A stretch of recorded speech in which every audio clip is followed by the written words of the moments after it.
See ya. Boys. Hey. I probably should have looked for the lines there, right? I think the rivals are down. Yeah.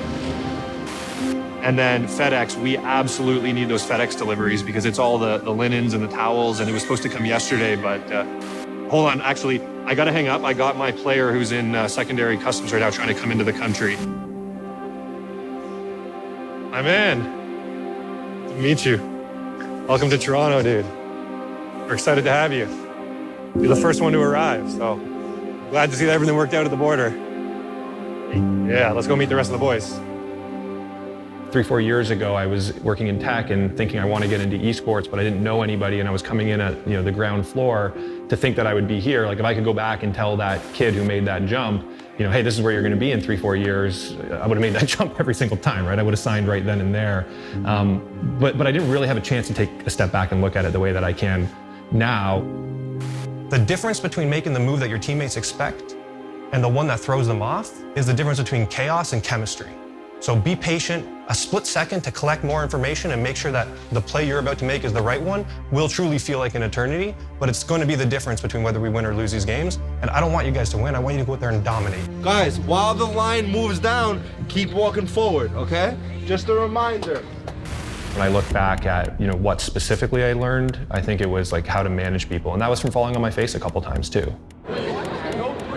63-59, Blazer 5, now 3-0. Raptors fall back to 1-2. It's looking like a long shot for them. The pressure of being a non-2K guy who came in to run this 2K team and being 1-5 out of the gates with Raptors Uprising. When I was standing outside of that studio calling back to Toronto to review or reflect on the game with Sumit at that point in time. And again, I had no track record. We didn't have great content. We didn't have successful partnerships. All we had at that point was a 1-5 team. And so the pressure was definitely on.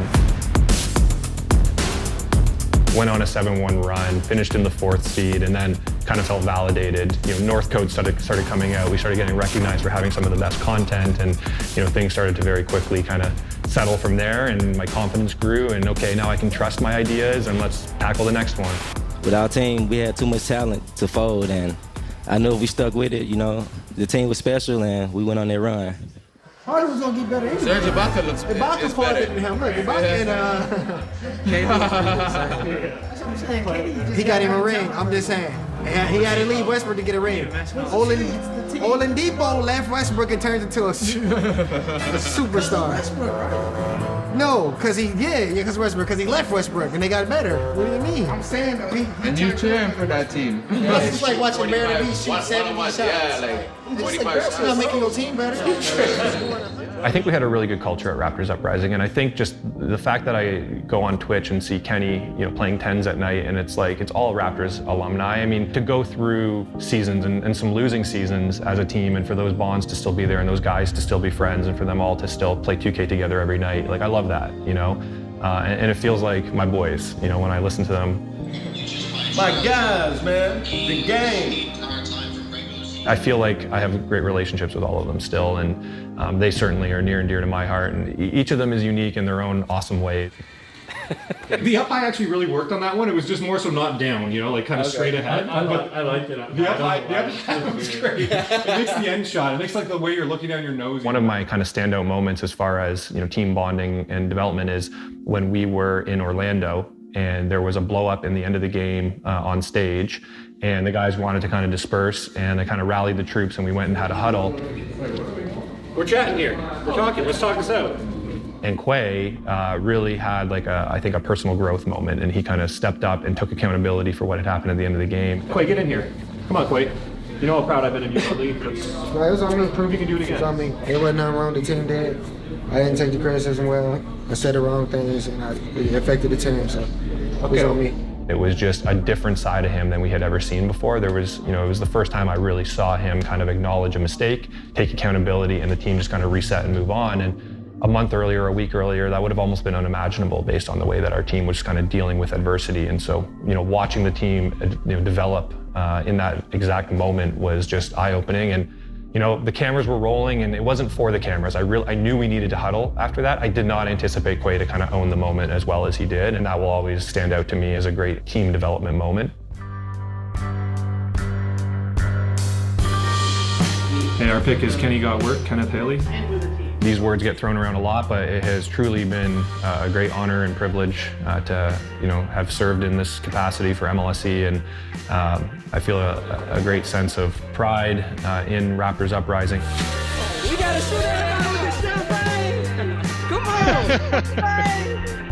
on! But there's a changing of the guard happening, and I'm really, you know, happy with where things are at. We've got an awesome team now. Kev Franklin has been just, you know, my most trusted colleague over the last couple of years. You know, he's really done an amazing job of getting fully up to speed and, you know, grabbing control of everything on the team op side of things, building relationships with the guys, understanding the nuances of how the league works. And now we brought in other Kevin, Katron, we affectionately refer to him. You know, we're dealing with a high performer here. So we're very happy to have him now part of MLSE, and I think the team is set up for success, and I look forward to cheering for them and continuing to advise, you know, from a distance. What can I say about my friend Shane Talbot? Listen, there's very few people who will be able to say they were part of building the NBA 2K League from day one. Shane's one of those people. He's a godfather of the 2K League, a friend, great teammate. He's smart, thoughtful, one of the best in the business of getting the operations and the gaming side as well as the business side. He challenged me at times in a good way, always respectfully. I can't wait to see what's next for you, and you always be part of the NBA 2K League family. Love you, man. When I look back on our time together, I think about our friendship, and I think about the hard work and the teamwork and, you know, your incredible creativity and your drive and your focus on execution to bring people together. You've helped us build an organization from the ground up, and you've set up our high for the league in terms of our culture, our performance, our creativity and our content and fan engagement and business results, which is, you know, what we try to do in everything that we do. So I'm going to miss you being part of the team every day, but I know you're always part of the Raptors Uprising family, and I wish you unlimited happiness and success and everything to come. I just wanted to give a shout out to Shane. He took a chance on me. He traded for me in the middle of season 2, and that guy's just like a man of his word. Like, being under him, if he said he was going to get something done, like, he got it done. He kept all of his promises. He's one of like the best guys I know, inside, outside of 2K. That guy's just, you know, heart of gold, and, you know, I appreciate everything you did for me, Shane. And I just want to let you know we appreciate you. I appreciate you, my brother, my family. We all appreciate you. Shane's got to be one of the best people to work with, man. The best I ever worked with, for sure. It just seems like he's always 3 steps ahead, man. And he makes people feel comfortable by always having an explanation. That's why I think Shane, no matter where he goes, will probably be successful. You know, all I can say is since day one, you welcome me here with open arms.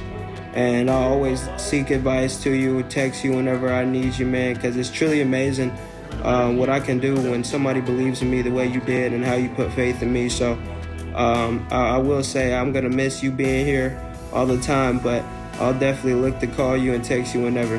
That's our guy. You took a chance on me, number 11 overall in the first NBA 2K League draft. I'm forever grateful for that. You welcomed me to Canada with open arms. You taught me about the Canadian culture. You helped prepare me to get used to being on camera with all the North Code episodes. You did a lot, man. You somehow managed to keep our relationship professional while still being a friend of mine. I just want to say I appreciate you. And, man, I wish you the best. I'm going to miss you, man. What I'm hoping is that this becomes a tradition. All right? Nice. First uprising engraved underneath. You guys are always going to be the first uprising regardless of what happens. Who knows? 20 years from now, maybe there's going to be an uprising reunion and you guys will come wear these things with pride.